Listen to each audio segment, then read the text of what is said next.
También hay otro lugar de confinamiento, que son, por ejemplo, las cárceles.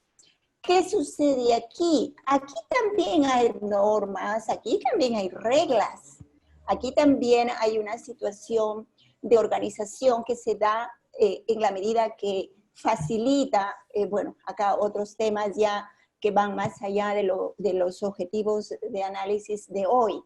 Aquí, por ejemplo, tienen sus normas de aseo, aquí tienen también sus talleres de trabajo, tienen sus eventos o se organizan de una manera de cómo viven. Aquí la diferencia es que aquí no va nadie voluntariamente. Aquí van todos por circunstancias de la vida o por lo que la justicia sí lo determina. Pero ¿qué hay en estos lugares? En estos lugares también, por ejemplo, hay uniformidad en algunas situaciones que tienen que ver con el cumplimiento. Por ejemplo, el tema de las reglas, el tema que haya orden, los espacios para el ocio, que normalmente así debe de estar estipulado. Que se cumpla o no ya es otra cosa. Sin embargo, aquí, en estos contextos, por ejemplo, no hay libertad de expresión, que es algo parecido también en el tema de los cuarteles. Tal vez no es tan severo, pero también el tema de la comunicación, de la libertad de expresión en estos lugares sí está parametrado también por algunas normas que se especifica de cómo hacerlo de manera tal vez jerárquica incluso. Y se castiga la indisciplina, ¿no? Entonces, en estos lugares, como vemos, hay una serie de normas de convivencia. Los submarinos también son lugares en donde las personas viven confinadas por determinados tiempos y me gustó mucho al investigar sobre este tema el relato que hace el comandante Charles Neve, que fue, dice, el jefe de la tripulación de un submarino, el mejor y el que tuvo más éxito en la Segunda Guerra Mundial, y que nos habla de algunas características que llevaron al éxito en la misión de ese submarino y sobre todo en la convivencia que tuvieron dentro del submarino para el éxito de su misión. Y aquí él habla, por ejemplo, de que es importante en estos lugares el tema de la organización. Cómo está organizada todo lo que son las tareas, cómo está el tema de las jerarquías, el tema del respeto. Aquí, por ejemplo, él relata mucho que era muy básico para ellos la limpieza, la pulcritud y el aseo. El hecho de que las personas cuando se levantaban de dormir tenían que asearse, tenían que vestirse como debe de ser, porque significaba una situación de respeto al otro, ¿no? De verlo ya levantado y todos compartían esta conducta. Entonces, en estos submarinos también algo importante que se rescata de aquí era que en estos submarinos eran los lugares de convivencia en estos espacios tan pequeños, pero era lugar de convivencia, de trabajo, de distracción y todo lo que tenía que verse. Algo que rescata también el relato de este comandante era el tema de la conducta y el orden, ¿no? Dice, él menciona que algunas reglas de conducta tenían que ser escritas y dadas a veces en grupo y algunas reglas tenían que ser dadas de manera individual. Las responsabilidades sí tenían que ver con el tema del éxito de la misión y con la supervivencia de ellos mismos, porque si había un descuido o algo sucedía, estaba en juego su vida. Aquí se rescata mucho la buena voluntad de cada elemento de este sistema, ¿no? Y esa buena voluntad se traducía y menciona en la negociación, en los acuerdos de convivencia, ¿no? Que estaban enmarcados bajo propósitos adicionales de fortalecer la unión del grupo.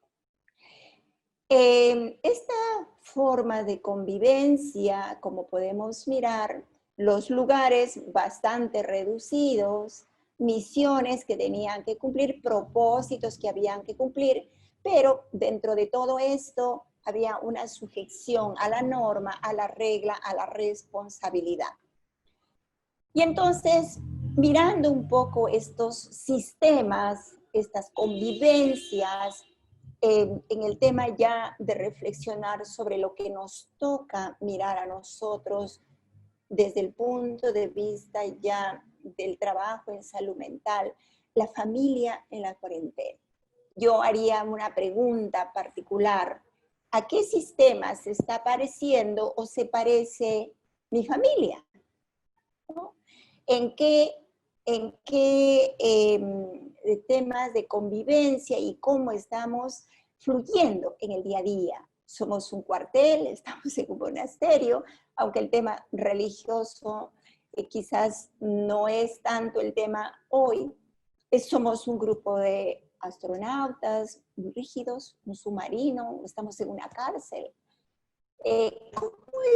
¿Cuáles son las características de estas familias a las que estamos asistiendo hoy? ¿Realmente es la cuarentena la que ha hecho que estas familias sean así? ¿O es que estas familias ya vivían así y hoy lo estamos mirando desde otro ángulo, ¿no? Desde otra postura de cómo están funcionando? Los propósitos, qué ajustes hay en estos sistemas de convivencia, qué propósitos adicionales se han agregado hoy con el tema de la cuarentena.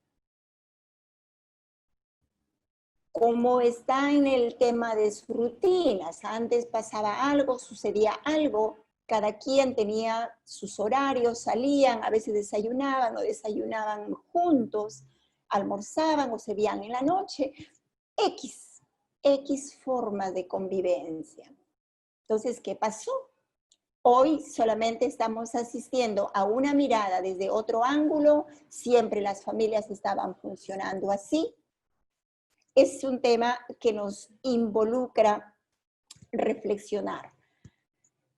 Muchos de los riesgos, de los factores de riesgo familiares, estos y todos los que podamos poner ahí, que va desde la violencia, el tema de parental, la dificultad en el tema de normas, de reglas, las adicciones, los temas de roles, en general, los problemas que podemos estar viendo en consulta, ansiedad, depresión, y tantas cosas que podemos estar mirando como riesgos familiares, y entre otros. Estos riesgos familiares están involucrados en qué. Nosotros hemos mirado algunas características de estas organizaciones, de estos sistemas de convivencia cuando están en confinamiento, cuando están privados de su libertad. Pero hemos visto que en estos lugares hay situaciones más explícitas que implícitas. Y entonces, cuando hablamos de los factores de riesgos familiares, ¿qué está explícito y qué está implícito en las familias? ¿Qué se dice y qué no se dice? Hemos mirado, por ejemplo, que en estos sistemas hay normas, hay reglas, hay jerarquías, hay disciplina, hay respeto a la autoridad, hay respeto al otro. También hay sanciones cuando no se cumplen. Hay distribución de las tareas, libertad de expresión en muchos de los casos, el trabajo del control de las emociones, el trabajar el humor. También hay lugares, hay tiempo para el ocio, hay tiempo para la música, hay tiempo para desarrollar talentos. hay circunstancias que ellos negocian. Hay buena voluntad, hay orden, hay limpieza. Y en realidad también tienen supervisiones.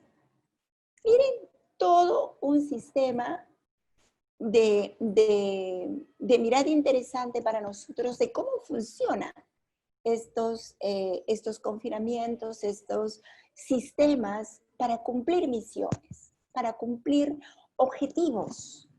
Y entonces aquí estos sistemas familiares, los sistemas familiares que miramos hoy, los sistemas familiares que estamos ahora asistiendo, ¿cómo están con todas estas características? ¿Cómo están con el tema de las jerarquías, por ejemplo? El tema de los roles, disciplinas, obediencia. Interesante mirar. La terapia familiar sistémica, dentro de sus principios, citan varios aspectos fundamentales, desde mirarlo a los sistemas como una totalidad, desde mirar el tema de las reglas, las jerarquías, que el tema de la causalidad, lo que haga uno va a afectar al otro, como hemos visto en estos sistemas de convivencia. La equifinalidad, el funcionamiento del sistema familiar, se rige bajo principios de reglas internas, ¿no? La equicausalidad, conocer los factores que contribuyen al mantenimiento del problema, no a la parte que lo genera, ¿no? Las limitaciones, la interacción reiterativa de una sintomatología limita el cambio, ¿no? Normalmente más de lo mismo. Y cuando hablamos de la teleología, el sistema familiar se adapta a las diferentes exigencias de los diversos estadios del desarrollo por los que atraviesa normalmente la familia. Y podemos citar seguramente muchos otros principios, pero hay algo importante que dentro de esta mirada sistémica y de lo que acontece dentro de los sistemas familiares, nosotros miremos a estos grupos como un sistema en donde lo que haga uno va a afectar al otro y viceversa, y todos tendrán, cada quien una propia mirada, pero a su vez funcionarán como un todo. Y aquí es importante citar a Bert Hellinger. Me encantan los principios que él propone, el principio de pertenencia. En estos tiempos de cuarentena, ¿cuántos de los elementos de este sistema realmente siente que pertenece a esta familia? Se siente que es parte de esta familia. Cuando asistimos a veces a las consultas, miramos, sí, yo estoy aquí, pero es que en esta familia nadie me quiere, en esta familia no me siento ser parte de esta familia. Entonces, el sentido de pertenencia. Nos sentimos parte de estos sistemas para poder trabajar en las normas, reglas, proyectos y todo lo que venga. ¿Cómo están las jerarquías? ¿Quién es el que tiene la jerarquía aquí? ¿De acuerdo a qué? El orden, ¿no? ¿Cómo se distribuye el poder en las familias? Y esto lo vamos a mirar en los procesos rutinarios para poder mirar esa tercera orden del amor de Hellinger que habla del dar y el recibir. Porque si no nos sentimos que pertenecemos, que hay jerarquía, que hay orden, el dar y el recibir, ¿cómo se da? ¿Damos demasiado? ¿O estamos acostumbrados a recibir demasiado también? Una de las cosas interesantes que necesitamos mirar, no solamente lo dice Bert Hellinger, la teoría evolutiva. La teoría evolutiva también habla de las crisis normativas, de las crisis paranormativas, esas que son provocadas por eventos producidos en el macrocontexto o por situaciones que no son previsibles, como las enfermedades, las separaciones, la muerte. ¿Qué es lo que está sucediendo en este tiempo? El tema de los famosos duelos, a quienes se quebró totalmente esa mirada que se tenía del duelo de despedida, de despedirse de un ser querido. También tenemos que mirar la teoría de la comunicación, ese famoso axioma de Watzlawick: es imposible no comunicar, es imposible que un elemento del sistema que parece que no tiene nada y que el otro que sí está enfermo, a él hay que mirarlo. No, no debe ser mirado. Cada elemento tiene que ser mirado en el sistema, porque, como nos dice ese axioma, es imposible no comunicar. Cada elemento del sistema está comunicando. La teoría de Kurt Lewin, esa teoría que nos pide que el estudio del individuo aislado no es posible, que necesitamos mirarlo al individuo con su entorno y que mirándolo de esa manera son una constelación, dice el de variables interdependientes, sí, pero que luego constituyen un campo. Y lo que nos dice Salvador Minuchin con su famosa teoría estructuralista, conceptos de límites, de normas, jerarquías, reglas, importante para que un sistema florezca, importante para que un sistema avance. Y lo que nos dice el constructivismo, el reconocimiento de que no hay una verdad ni único sí mismo, ni un ser o hacer una familia, sino muchas historias. Cada elemento tiene su propia historia, su propia versión, pero todos juntos también hacen una versión. Qué interesante. Y podríamos citar seguramente muchas teorías sistémicas, pero todas van a estar orientadas a la importancia de mirar a este ser individual como un elemento que tiene el proceso de interrelación y de interacción con el otro. Y que si este no está bien, habría también que mirar cómo está funcionando el sistema para poder ayudar ya no solamente a este elemento, sino será multiplicador nuestro trabajo ahí. Una de las cosas que hoy se habla mucho es el tema de las investigaciones que están haciéndose a raíz del tema de la pandemia y del proceso que, por ejemplo, en Perú todavía está. Y hay algo interesante que aquí sí me gustaría compartirlo con ustedes. Por ejemplo, se habla de muchas crisis a futuro, se habla, incluso un grupo de psicólogos clínicos en España trabajaron mucho el tema del impacto psicológico en 1.210 personas cuando recién se iniciaba este tema en esa parte del mundo. Y ¿cuál fue el resultado? 53.8, más de la mitad, daban un impacto psicológico de moderado a grave. Pero eso no es lo importante. Miren lo importante que nos hablan ya estudios del 2020 que hablan sobre las dinámicas que se están dando a nivel de familia y la afección que se está dando tanto en los niños, en los adolescentes, y lo que está generando como crisis y cómo, qué opciones y qué posibilidades tenemos de mirar. Y ahí hablan de que tenemos que mirar la participación, el reconocimiento y los desafíos que enfrentan, no solo un elemento del sistema, sino cómo lo enfrentan como familia, cómo lo enfrentan como sistema. Y seguramente si citamos muchas investigaciones ahí van a estar, pero quería un poco hacer esa entrada para que nosotros podamos reflexionar cuál es la tarea que comienza. ¿Cuál es la tarea en la cual necesitamos comenzarlo hoy, los que todavía no hemos comenzado? ¿Desde cuándo y cómo nosotros tenemos que mirar nuestros propios universos? ¿Cómo soy yo elemento de un sistema, posibilidad de cambio? ¿No? ¿En qué participo en mi sistema? ¿Dónde está mi labor cuando yo quiero que algo cambie para yo cambiar? Me es complicado, me es difícil. ¿Qué sucede con el elemento del sistema?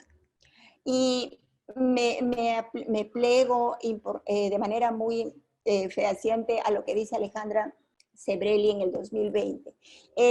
Ella habla sobre el tema de los vínculos, ella habla sobre el tema de que cuando pase este modo cuarentena, realmente, dice, habrá que tener una reinversión en un mundo donde quepan muchos otros mundos, en donde cada elemento del sistema, cada elemento de esta familia habrá percibido la cuarentena desde su propio mundo.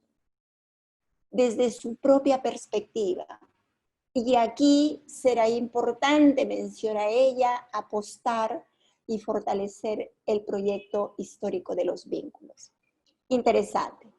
Cuando hablamos del vínculo, entonces, hablamos de una frase feminista que Cervelli también cita en uno de los artículos y habla sobre la filosofía del cuidado, de lo que hablaban mucho las feministas. Pero yo me atrevo realmente a agregarle que no solamente es el feminismo el que tiene que ver con el vínculo, con los afectos, con lo colaborativo, con lo solidario, son también los varones, porque juntos, padre, madre, familias, juntos harán de esta filosofía que las posibilidades de estos sistemas que son llamados las células de la sociedad, que son llamadas las posibilidades de traer los seres para este planeta que nos depara tanta expectativa, realmente es una misión en la cual tenemos que trabajar, los que trabajamos en salud mental, a poder ayudar que esta célula, en donde para mí realmente está la matriz del cambio, porque es en las familias, es en los hogares, en donde el trabajo que se haga, nosotros lo vamos a poder ver en la sociedad. Y me quedo con este mensaje. Y quiero compartirlos porque me encanta y me gusta esta escritura bíblica de Primera de Corintios 12:12, cuando dice, porque así como el cuerpo es uno y tiene muchos miembros, pero todos los miembros del cuerpo, siendo muchos, son un solo cuerpo, así también es Cristo. Los que somos de una fe religiosa, los que creemos en las trascendencias, en un ser superior, seguro que sí. Nuestras familias realmente es una, y es ahí, es en las familias en donde al trabajar tendremos el éxito que queremos para los esposos, para el problema de pareja, para los adolescentes, para los niños, para tener una sociedad viable, una sociedad que nos permita mirar desde otra perspectiva y con oxígeno limpio el crecimiento de nuestras generaciones. Y como dice el pensamiento en esta figura, lo único que nos mantuvo sin desfallecer fue la confianza en un futuro mejor. Realmente me quedo con eso y con gusto comparto alguna pregunta que ustedes tengan. Lo dejo a su disposición. Acá tengo una consulta del licenciado Dani. ¿Cómo trabajar el tema de la pandemia en los albergues? En los albergues. Oh, muy buena pregunta, muy buena pregunta. Gracias por la pregunta. Los albergues también son sistemas de personas, son sistemas familiares en los cuales, como veíamos en estas comunidades, en estos sistemas previos, que tienen una organización. Y no conozco muy de cerca cómo funciona en este tema de los albergues, pero mientras haya una organización que suplanta al tema afectivo, a los temas de la ayuda, de la responsabilidad, de la norma, de la regla, yo creo que eso va a ser fabuloso. Hay que mirarlo como un sistema, definitivamente, en donde las normativas, la disciplina, la obediencia, el afecto y los vínculos de lo que hemos hablado hoy se mantengan, porque será parte importante de la formación en estos albergues. Entiendo. Por favor, a los participantes le pedimos que las preguntas las redacten, no se puede conversar, ¿sí? Apaguen su audio, por favor. Doctora, tengo una consulta acá. Están preguntando con familias con violencia psicológica, ¿qué sugieren? Ok. También, gracias por la pregunta. Recordemos que la violencia normalmente es un tema que no es que apareció ahora y es una vorágine de muchos pedidos, de muchas respuestas dentro del contexto. Aquí el tema de la violencia es un tema que necesitamos mirarlo sistémicamente, porque recordemos aquí a veces la mirada es sí, se condena la agresión, se condena el tema de la afección física en cualquiera de sus formas psicológica, cualquiera de las formas que pueda venir la violencia. Pero recordemos también que este tema, desde el punto de vista sistémico, es un tema que está girando en ambos elementos. Es más, en todo el sistema familiar. Entonces, la mirada que se da a lo que es violencia psicológica o violencia familiar en general, necesitamos mirarlo no solamente desde la perspectiva del que es violentado, sino también necesitamos mirar al otro, necesitamos mirar a los otros elementos. ¿Qué pasa ahí para que esta situación de violencia se genere? Entiendo.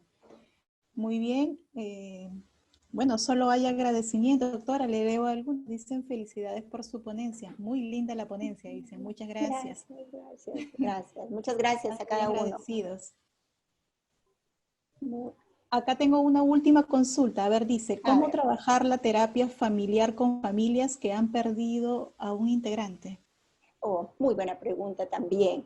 Sí, el tema de los duelos en este tiempo es un tema que necesitamos mirarlo sistémicamente también. ¿Cuál es la razón? La razón es que las pérdidas no tienen los parámetros de despedida, a veces ni siquiera de mirarlo como fue, porque dejan al paciente en el hospital, lo dejan a veces con algunos síntomas, cuando llaman ya no está, no lo vuelven a ver más. Entonces, aquí desde la terapia sistémica hay algunos rituales que podemos trabajar en el tema de la despedida, el tema de los duelos, generalmente es un tema de, hay varias técnicas, por ejemplo, en el tema de qué cojo de este ser que se fue para mí, qué cojo de lo bueno y qué cosas habrá que sí, yo le tengo que entregar para que él se lo lleve también, a pesar de estas circunstancias. Hay muchas formas realmente de trabajar estos duelos desde el punto de vista sistémico. Sin embargo, es importante que pensemos que cada elemento del sistema está viviendo su duelo de manera muy personal. El dolor puede estar en la familia, pero cada elemento está sufriendo su propio duelo. Entonces, si estamos mirando a alguien que viene por duelo, necesitamos mirar el sistema. ¿Cómo está el sistema? ¿Cómo afectó esta pérdida también al esposo, a la hija, al hijo, para poder tener una visión un poco más amplia y la ayuda pueda ir, y las técnicas que podemos aplicar puedan ir al sistema familiar y no a la individualidad? Está bien. Doctora, una última consulta acá y acá finalizamos todo, ¿sí?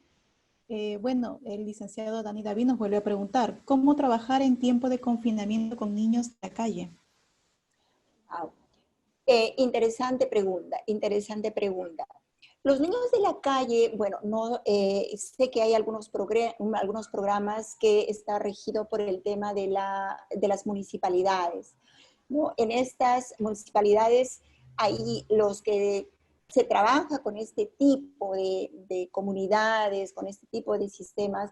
Habrá que mirar, por ejemplo, cómo están suplantados los principios de autoridad, el tema de las jerarquías, la disciplina, el tema de tareas, el tema del involucramiento en el cuidado del menor, que ahí entra ya el Estado también a ver por el cuidado tanto físico, moral de estos niños.